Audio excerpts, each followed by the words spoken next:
L'Égypte ancienne, l'un des plus grands empires de l'histoire de l'humanité, les créateurs des grandes pyramides et du puissant Sphinx. Il fut un temps où l'Égypte était le pays le plus puissant de la planète. Mais aujourd'hui, si vous cherchez cet empire, vous ne trouverez que des ruines. Qu'est-il arrivé à l'empire de l'Égypte ancienne? A-t-il été la proie des conquêtes, d'une guerre civile? Le climat ou la peste ont-ils eu raison de lui? Ou bien la réponse est-elle plus complexe? Pour trouver la fin, il faut revenir au début. Comment l'Égypte est-elle devenue une grande puissance? Il s'avère que la réponse est le changement climatique.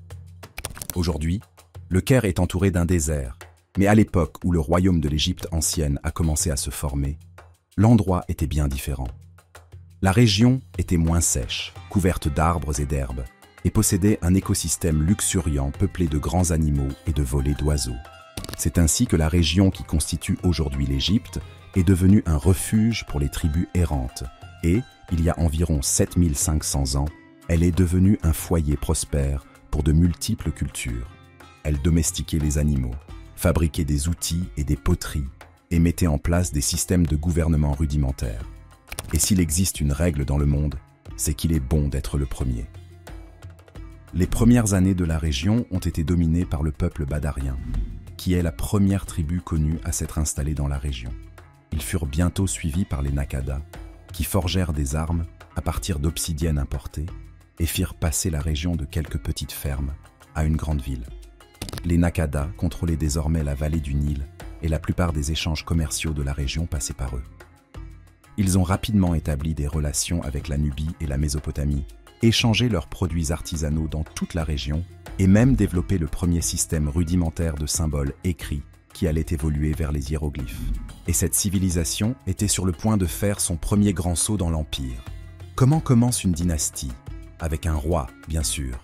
Une grande partie de l'histoire de l'Égypte ancienne est vague, car peu de gens la consignaient par écrit. Mais le célèbre prêtre et érudit égyptien Manto affirmait que l'histoire officielle commençait avec un roi nommé Ménès. À l'époque, l'Égypte était divisée en deux royaumes, et le roi les a lentement unifiés en un seul. Cependant, de nombreux historiens pensent que Ménès pourrait être un amalgame de différents rois ou un mythe destiné à créer une figure unificatrice. La transition vers une Égypte unifiée s'est peut-être déroulée plus lentement, mais ce que l'on sait, c'est que vers 3150 avant notre ère, la première période dynastique commençait, et elle allait bientôt se développer au-delà de leurs rêves les plus fous. Les premiers rois étaient basés en Basse-Égypte, avec la capitale à Memphis. La combinaison de la main-d'œuvre et d'un riche secteur agricole a permis aux rois d'accroître rapidement leurs richesses, et ils l'ont dépensé dans la seule chose qui avait du sens, bien sûr, des tombes massives célébrant l'homme qui avait rendu tout cela possible. Tous les rois qui se sont succédés ont construit des structures élaborées pour eux-mêmes, et c'est à cette époque que le roi a commencé à être vénéré comme un dieu. Bien que ces tombes mastaba ne soient pas identiques aux futures pyramides, il est facile de voir l'influence de ce qui allait devenir la plus grande réalisation architecturale de l'Égypte. Et après seulement 500 ans, l'Égypte et le monde avaient une toute autre allure. L'âge de l'Ancien Empire aurait commencé vers 2686 avant notre ère, et c'est là que l'Égypte ancienne que la plupart des gens connaissent a pris forme. Le royaume était en plein essor, car son vaste secteur agricole pouvait subvenir aux besoins d'une population plus nombreuse, et de nouveaux arrivants venaient de toute l'Afrique et de l'Asie. Un système de gouvernement solide se met en place, les administrateurs collectant les impôts et utilisant l'argent pour créer des infrastructures, notamment des systèmes d'irrigation qui permettent aux cultures de produire davantage de légumes. Si vous apparteniez à la classe dirigeante, la vie était belle, mais si vous étiez un paysan, c'était peut-être moins le cas. Il était courant que la classe ouvrière soit enrôlée par les souverains pour travailler sur le projet de construction jugé le plus important du moment. Et c'est là que le pouvoir des rois atteignait son apogée. C'est ce qu'on appelle le spectacle creep, et on le voit dans les films. Dans le dernier volet de la série, les héros combattaient un T-Rex. Dans ce nouveau volet, ils doivent combattre 3 T-Rex cyborgs. Il n'y avait pas de T-Rex cyborg en Égypte, mais chaque roi ressentait la pression d'être le meilleur pour son successeur. Cela signifiait à la fois poursuivre la croissance sans fin de l'Empire et créer des monuments encore plus impressionnants. C'est à cette époque que l'Égypte a créé les monuments qui subsistent encore aujourd'hui. La grande pyramide de Gizeh et le Sphinx, qui dominent les villes modernes et attirent des visiteurs du monde entier. Mais la première fissure dans l'armure de l'Égypte ancienne était sur le point d'apparaître. Les rois consacraient beaucoup de ressources à leur propre célébration, mais les vastes ressources du royaume faisaient en sorte que personne ne s'en aperçoive, jusqu'à ce que les ressources ne soient plus là. Les vastes concessions de terre aux temples célébrant les rois passés ont commencé à peser sur l'économie du royaume. Les rois ont commencé à se heurter à l'opposition des gouverneurs locaux, et le pays s'est décentralisé. Mais tant que l'économie restait stable, le roi pouvait se maintenir au pouvoir, mais les bons moments ne pouvaient pas durer éternellement. Vers 2200 avant notre ère, le royaume a été frappé par de graves sécheresses qui ont dévasté le secteur agricole, entraînant le pays dans leur sillage. Le gouvernement central s'est effondré, et ceux qui cherchaient à s'emparer du pouvoir ont fêté l'événement. Mais leur célébration n'allait pas durer. La première période intermédiaire de l'Égypte ancienne a duré environ 125 ans, mais elle a semblé beaucoup plus longue. Alors que de nombreux gouverneurs ambitieux espéraient qu'une Égypte sans gouvernement central leur ouvrirait des perspectives, ils furent rapidement confrontés à une dure réalité. Sans gouvernement central, personne ne pouvait leur donner l'argent nécessaire à l'entretien de leur région. Cette situation a entraîné des pénuries alimentaires massives qui ont débouché sur une guerre civile. Les dirigeants locaux qui n'avaient pas de plan ont souvent vu leurs règles prendre fin rapidement et brutalement. En revanche, ceux qui ont su s'adapter ont vu leur province prospérer et l'économie locale se développer. En l'absence de roi, ces gouverneurs locaux sont souvent devenus les rois de leur propre petit monde et se sont répandus pour en chercher d'autres. À quoi ressemblait donc une Égypte divisée ? Au cours de cette période d'un siècle, l'Égypte était dominée par deux royaumes. Le royaume de Thèbes, au sud, et le royaume d'Héracléopolis, au nord. Mais au fil du temps, les forces de Thèbes, dirigées par la famille Intef, se sont renforcées. En 2055, le roi Mentuhotep II mena les forces thébaines en territoire héracléopolitain et accomplit ce qui n'était arrivé qu'une seule fois auparavant, l'unification de l'Égypte. Une nouvelle ère est sur le point de commencer, l'Empire du Milieu. Mais des fractures dans la structure de l'Égypte ont été révélées, et la question est de savoir si les nouveaux dirigeants tireront des leçons du passé. La boule magique 8 dit « perspective nuageuse ». Au début, il semblait que le bon temps était revenu. Les nouveaux souverains d'Égypte, à commencer par Mentuhotep II, reprennent l'expansion du royaume et créent un boom de l'art, de la littérature et de la construction de monuments. Pour les observateurs extérieurs, l'Égypte semblait plus forte que jamais. Et à bien des égards, c'était le cas. La nouvelle dynastie voulait que l'Égypte soit moins vulnérable aux catastrophes naturelles qu'auparavant. Et, en plus de développer les efforts agricoles du pays, elle a conquis des régions du royaume de Nubie et s'est emparée de leurs carrières et de leurs mines d'or. Inquiets de leur vulnérabilité face aux conquêtes, ils mettent en place l'un des premiers projets de sécurité à grande échelle de l'histoire du monde. Une fortification massive, connue sous le nom de Mur du Souverain, qui protège le front oriental de l'Égypte. Ce projet a également entraîné des changements importants dans la culture. Alors que l'art égyptien des débuts était davantage axé sur la célébration du souverain, les choses évoluaient désormais avec un peu plus de subtilité. Une grande partie de l'art et de la littérature de l'époque avait un côté introspectif, et les dieux que les Égyptiens vénéraient étaient plus complexes. Osiris est devenu la divinité la plus importante de cette époque, et ce dieu de la fertilité a fait l'objet de nombreuses statues et monuments. Les projets de construction se multiplient, et l'Égypte a besoin de main-d'œuvre. Elle fait donc venir de nombreux travailleurs étrangers pour travailler sur ces projets et intensifie la construction et l'exploitation minière. C'est ce qui a causé la perte de l'Empire du Milieu. Le deuxième âge d'or de l'Égypte est anéanti par la sécheresse et la famine. Cette fois, l'ennemi est trop fort. Des crues massives du Nil frappent la région, causant d'importants dégâts aux infrastructures en construction et mettant l'économie à rude épreuve. Le souverain de l'époque, Amenemhat III, n'était pas préparé, et le grand nombre de colons cananéens qu'il avait autorisés à venir travailler dans la région a soudain constitué une menace pour la population, qui s'est efforcée de survivre. Ce groupe, connu sous le nom de Hyksos, a rapidement pris le pouvoir dans le delta du Nil. et le processus de dépeçage de l'Égypte allait bientôt commencer. Les Égyptiens de l'Antiquité avaient réalisé une œuvre stupéfiante, mais elle ne serait plus jamais aussi belle. Je sais ce que vous pensez, mais l'histoire de l'Égypte est loin d'être finie. Qu'en est-il de tous ces célèbres souverains d'Égypte qui n'ont pas encore régné? Mais voici le clou du spectacle. Ils ont bien régné, mais cela ne veut pas dire qu'ils étaient égyptiens. À partir de là, l'empire de l'Égypte ancienne devient moins un pays stable que le plus grand jeu de cache-cache du monde. Ils ont construit quelque chose d'extraordinaire, mais la question est maintenant de savoir s'ils sont assez forts pour le conserver, et qui récoltera les fruits de la chute des premiers souverains. Les premiers nouveaux dirigeants étaient déjà là. Les Hyksos, l'un des plus grands groupes d'étrangers en Égypte, ont rapidement profité du chaos pour établir leur propre pouvoir dans le delta. Ils se sont ensuite étendus et c'est vers 1785 avant notre ère qu'ils se sont attaqués à l'actuelle capitale de l'Égypte, Avaris. Le roi, qui avait perdu une grande partie de son pouvoir, fut contraint de s'enfuir à Thèbes. Peut-être est-ce dû à la manière dont les Hyksos ont été invités à entrer, mais ils n'ont pas semblé vouloir déposer les dirigeants, traitant plutôt le roi comme un subordonné. Tant qu'il leur payait un tribut, il était libre de continuer à régner. Mais quiconque a visité l'Égypte à l'époque aurait pu se tromper en pensant que les Égyptiens étaient toujours aux commandes, car les Hyksos semblaient vouloir modeler leur société sur eux.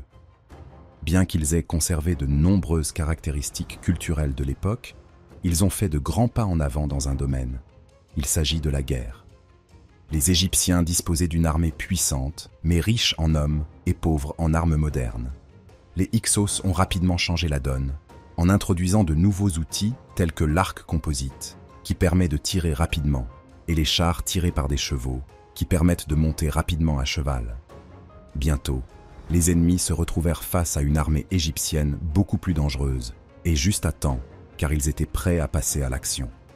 Le gouvernement central de Thèbes s'était tranquillement renforcé et était prêt à essayer de reprendre le contrôle de son territoire, dans une guerre civile brutale qui a duré 30 ans. Dans le même temps, l'empire nubien au sud était prêt à entrer en Égypte et à s'emparer de Thèbes. En fin de compte, la guerre s'est terminée par une impasse, Thèbes ayant repoussé la Nubie mais n'ayant pas réussi à vaincre les Hyksos, et l'empire, autrefois puissant, s'est retrouvé divisé pour une autre génération. Mais tout ce qui est ancien redevient nouveau. Les forces thébaines ont un nouveau roi, Ahmose Ier, qui fait de la reconstruction de l'armée égyptienne une priorité. Grâce à une campagne acharnée, il chasse les Hyksos d'Égypte et récupère le territoire perdu. Mais il ne s'arrête pas là. Il veut prendre le contrôle du Proche-Orient et s'emparer d'une grande partie du territoire qui entoure l'Égypte. C'est ainsi que commença l'ère du Nouvel Empire, qui allait durer environ 500 ans et constituer la dernière chance de l'Égypte ancienne.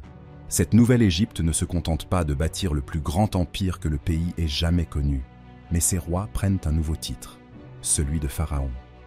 C'est aussi l'époque de l'un des plus célèbres souverains égyptiens, la reine Hatshepsut, qui a régné en tant que pharaon et réparé une grande partie des dégâts causés par les Hyksos. Elle a mené de nombreuses expéditions commerciales qui ont permis à l'Égypte d'acquérir de grandes quantités de produits importés, tels que le bronze et le bois. Grâce à ces nouvelles ressources, des temples gigantesques sont construits et elle est considérée comme l'un des plus grands souverains d'Égypte. Avec de nouveaux territoires et davantage de ressources, le nouvel empire semble marquer le début d'une ère durable pour l'Égypte. Mais il suffit d'une pomme pour que tout soit gâché. Pourquoi le nouvel empire a-t-il fini par décliner? La question est complexe, mais le règne du pharaon Akhenaton n'a certainement pas aidé. Dirigeant notoirement excentrique et impitoyable, il a abandonné la foi polythéiste traditionnelle de l'Égypte et a annoncé que l'obscur dieu du soleil Aton serait vénéré comme le seul vrai dieu. Les adeptes des autres dieux ont été persécutés, de vastes projets ont été lancés pour exalter Aton, et il a même ordonné le déplacement de la capitale vers un nouvel emplacement, qu'il a baptisé de son nom, bien entendu. Son héritage n'a duré que le temps de sa vie, car son successeur, le célèbre roi des garçons Toutankhamon, a rapidement commencé à annuler nombre de ses édits et à restaurer le système de culte traditionnel. Un pays peut-il se remettre du règne d'un roi fou? C'est possible. Mais il y avait un grand roi au coin de la rue. Vers 1279 avant notre ère, Ramsès II monte sur le trône. Considéré par beaucoup comme le pharaon de l'Exode biblique, On sait que ce souverain ambitieux est à l'origine d'une augmentation massive du nombre de statues et d'obélisques, car il a mis à profit les immenses ressources du pays. Il a également entrepris des conquêtes dans les régions voisines, menant une longue bataille contre les Hittites qui a abouti au premier traité de paix de l'histoire. Pour tous ceux qui vivaient en Égypte sous Ramsès II, la vie était belle. Pas étonnant qu'ils aient érigé tant de statues à son effigie. Mais en fin de compte, l'Égypte a peut-être été victime de son succès. L'Égypte était désormais le pays le plus riche du monde, et elle était entourée de gens qui voulaient leur part du gâteau. Les Berbères libyens, à l'ouest, regardaient avec envie depuis leur pays beaucoup plus pauvre.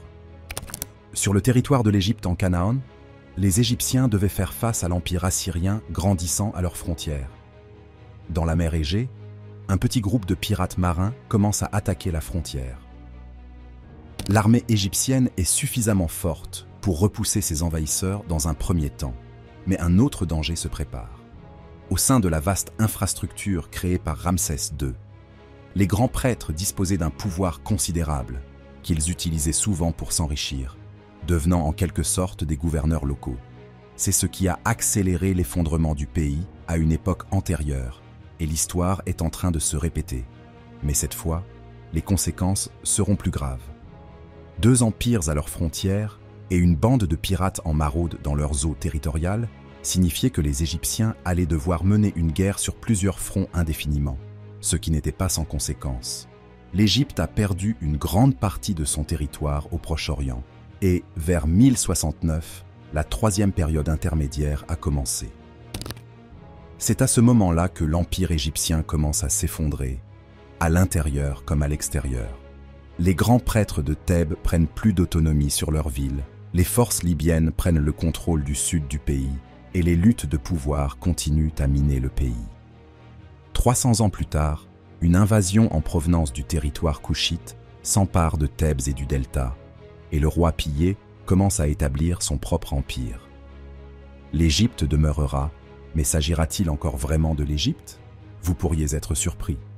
La domination couchite de l'Égypte a repris de nombreux attributs des souverains d'origine, et de nombreux traits caractéristiques de l'empire datent en fait de cette période, notamment les pyramides. Bien que la Grande Pyramide ait été construite des milliers d'années plus tôt, ce sont les Kushites qui ont construit la majorité des pyramides d'Égypte. Malgré cela, l'influence de l'Égypte dans le monde s'affaiblit considérablement. La plupart de ces territoires ont été revendiqués par d'autres empires, et ces alliés sont rapidement conquis par les Assyriens. Les Assyriens n'allaient pas tarder à jeter leur dévolu sur l'Égypte, l'envahissant au début des années 600 avant notre ère et chassant les Kushites. Mais ce ne fut pas une conquête comme les autres. Les Assyriens avaient leur propre culture et n'avaient aucun intérêt à adopter celle des Égyptiens. Ils ont rapidement saccagé les célèbres temples de Thèbes, pris le contrôle du royaume et l'ont confié à leurs vassaux plutôt que de l'administrer directement.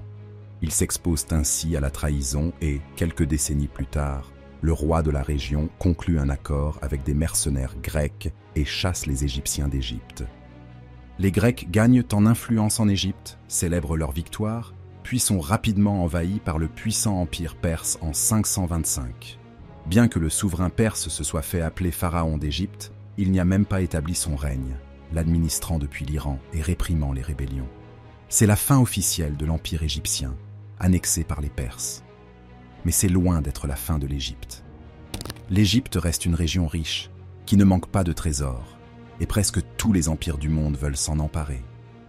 Le règne des Perses a duré plusieurs centaines d'années, mais en 332 avant notre ère, un nouveau maître du monde est apparu.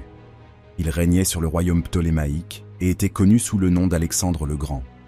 À l'époque, l'Égypte était gouvernée par des agents perses et la population n'appréciait pas leur traitement. Aussi, lorsque Alexandre et son armée sont arrivés, ils ont été accueillis comme des libérateurs. Contrairement aux Assyriens et aux Perses, Alexandre le Grand avait une profonde admiration pour la culture de l'Égypte ancienne et en a restauré de nombreux éléments culturels. Basant sa capitale dans la ville portuaire d'Alexandrie, il en fit une ville prospère de commerce et d'apprentissage, et ses successeurs construisirent le célèbre phare d'Alexandrie, faisant de l'Égypte le seul pays à posséder 2 des 7 merveilles du monde. C'est l'époque la plus faste de l'Égypte en tant que colonie, où la culture hellénistique et la culture égyptienne cohabitent. Mais toutes les bonnes choses ont une fin. Alexandre le Grand était un dirigeant unique en son genre, et ses successeurs se sont efforcés de maintenir la paix et de satisfaire la population. Il en résulta des conflits internes, des tentatives de réforme de la religion égyptienne par des dirigeants ambitieux et des rébellions localisées. Mais un domaine est en plein essor, le commerce.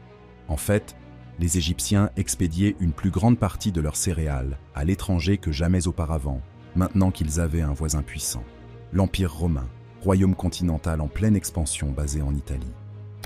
Rome dépendait de plus en plus des exportations égyptiennes, et certains dirigeants intrigants ont commencé à se demander s'il ne serait pas plus facile de posséder l'Égypte au lieu de lui acheter des choses.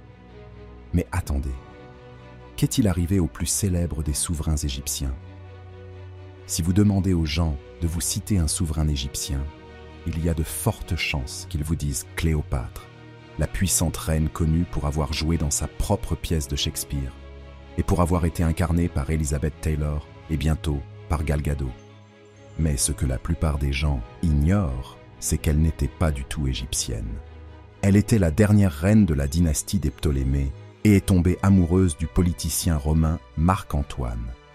Ils ont tenté de défendre l'Égypte contre l'invasion romaine, mais leurs forces ont été vaincues, et Octave, l'homme qui allait devenir le premier empereur romain, a pris le contrôle de cet immense territoire. La plupart des gens croient que le nouvel empereur Auguste est devenu l'homme le plus riche du monde, en obtenant que ce qui était autrefois le pays le plus riche du monde le devienne. C'est ainsi que l'empire égyptien s'est achevé, non pas par un coup d'éclat, mais par un gémissement. Les Romains ont gouverné les Égyptiens d'une main plus ferme que n'importe quel autre empire, en les administrant directement et en éliminant de nombreuses traditions. Alors que le christianisme prenait racine à Rome, il ne tarda pas à s'implanter également en Égypte, l'Église orthodoxe égyptienne étant l'une des premières dénominations chrétiennes à subsister. Les Romains constituaient l'empire le plus puissant du monde à l'époque, certains diraient même de tous les temps, et aucune autre puissance ne contestait leur règne. La résistance à la domination romaine était limitée à l'intérieur de l'Égypte, car les Égyptiens étaient trop occupés à se battre entre eux. La bataille entre le christianisme et la foi locale s'est poursuivie pendant plusieurs centaines d'années, jusqu'en 391 de notre ère, lorsque l'empereur Théodose a déclaré le christianisme religion officielle de l'Égypte et a fermé les temples. Peu à peu, les traditions de l'Égypte ancienne s'estompent et les hiéroglyphes deviennent une langue perdue pour longtemps. Mais aucun empire n'est éternel. Au IVe siècle de notre ère, l'Empire romain décline et l'Égypte se retrouve intégrée à l'Empire d'Orient basé à Constantinople. Au fur et à mesure que les empires se disputaient les miettes laissées par Rome, l'Égypte s'est retrouvée sous le contrôle des Perses, puis de l'Empire byzantin, qui l'a reprise dans les années 600.